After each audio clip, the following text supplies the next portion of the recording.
Assalamualaikum warahmatullahi wabarakatuh.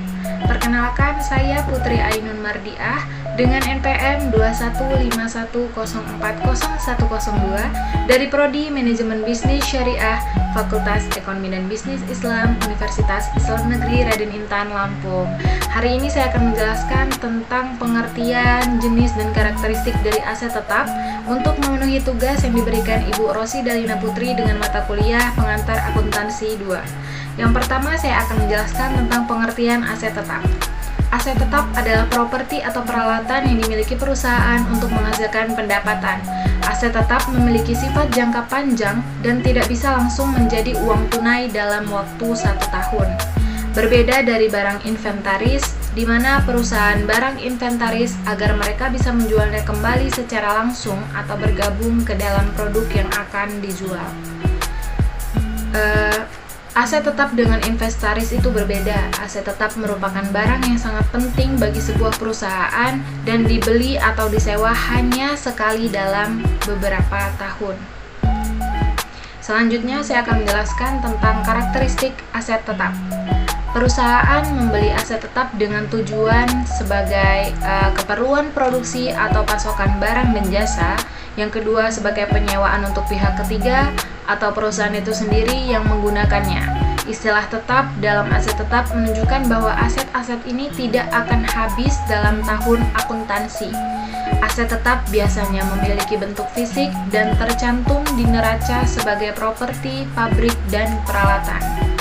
Pada awalnya, aset tetap ini termasuk sebagai aset dan kemudian masuk ke dalam jenis transaksi umum seperti yang pertama, depresiasi berkala atau untuk aset yang berwujud, dan juga sebagai amortisasi atau untuk aset yang tidak berwujud. Selanjutnya, juga sebagai penurunan nilai yang apabila jika nilai aset menurun di bawah nilai buku bersihnya. Selanjutnya juga sebagai disposisi atau aset tidak memiliki nilai jual. Ketika perusahaan memperoleh atau membuang aset tetap, hal ini harus tercantum pada laporan arus kas.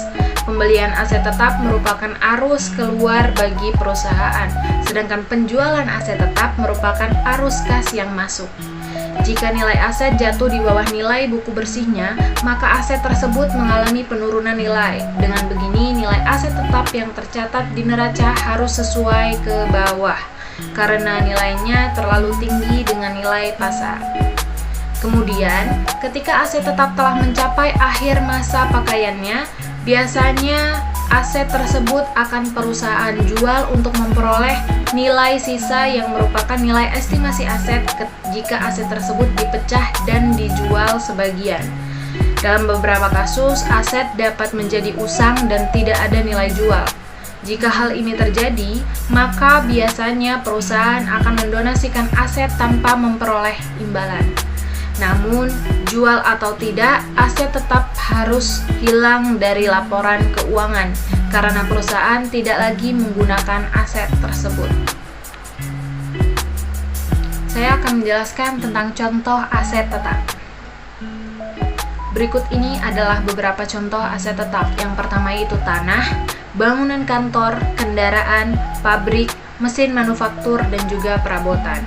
Banyak aset tetap yang cukup portable untuk secara rutin pindah di dalam bangunan perusahaan atau di luar gedung. Dengan demikian, komputer atau laptop dapat termasuk sebagai aset tetap selama biayanya melebihi batas kapitalisasi. Selanjutnya, saya akan menjelaskan tentang dari mana perolehan aset tetap tersebut dan cara mencatatnya. Yang pertama, aset tetap dapat diperoleh dari pembelian tunai. Aset tetap yang perusahaan peroleh dari hasil jual beli tunai harus masuk ke dalam pembukuan dengan jumlah sebesar uang yang perusahaan keluarkan. Jumlah uang yang keluar untuk memperoleh aset tetap termasuk harga yang tercantum di faktur dan semua biaya yang keluar agar aset tersebut bisa dipakai. Contohnya yaitu ketika ada suatu perusahaan membeli mesin seharga 60 juta, biaya tambahan yang terkait meliputi PPN sebesar 6 juta, premi asuransi sebesar 500.000, dan biaya pemasangan mesin sebesar 1.500.000. Jurnal untuk mencatat transaksinya adalah sebagai berikut. Harga belinya 60 juta, PPN 6 juta dan premi asuransi 500.000, biaya pemasangan 1.500.000. Jadi harga perolehannya adalah 68 juta. Selanjutnya, aset tetap juga dapat diperoleh dari pembelian kredit. Apabila aset tetap perusahaan tersebut diambil dari pembelian kredit, di dalam biaya perolehannya tidak boleh dimasukkan biaya bunga. Bunga selama masa angsuran baik secara jelas-jelas atau tidak tersendiri harus keluar dari harga perolehan dan bebannya sebagai biaya bunga. Contohnya, ketika sebuah perusahaan membeli sebuah kendaraan secara kredit seharga 300 juta, sebagian dari mereka membayar secara tunai 100 juta, dan sisanya mereka bayar secara berangsur kredit dalam waktu 10 bulan dengan biaya bunga sebesar 10%. Catatan sederhananya di awal transaksi adalah sebagai berikut.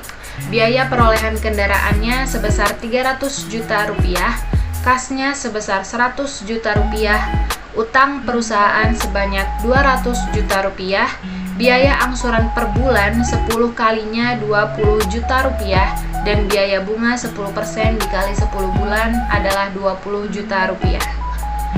Selanjutnya, aset tetap juga dapat diperoleh dari pertukaran surat berharga. Aset tetap yang perusahaan peroleh dari nilai pertukaran surat berharga nantinya akan tercantum dalam buku besar sesuai dengan harga pasar saham. Apabila harga pasar surat berharga dan aset tetap yang mereka tukar tidak ada yang tahu, maka nilai pertukarannya harus pemimpin perusahaan sendiri yang menentukan.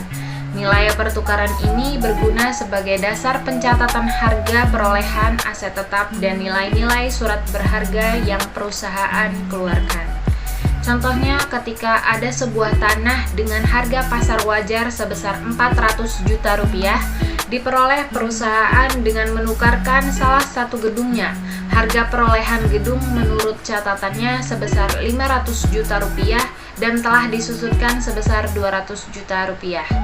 Jurnal untuk mencatat transaksi ini adalah sebagai berikut.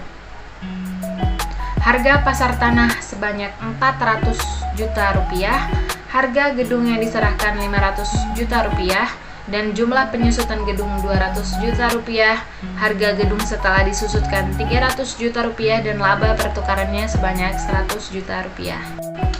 Selanjutnya, aset tetap juga dapat diperoleh dengan pertukaran dengan aset tetap yang lain yang serupa. Faktanya, banyak pembelian aset tetap dengan cara tukar tambah.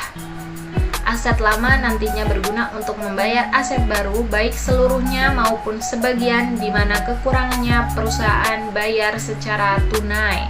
Baiklah, mungkin sekian penjelasan saya mengenai aset tetap. Semoga teman-teman semua dapat memahami tentang aset tetap dan juga cara perolehannya.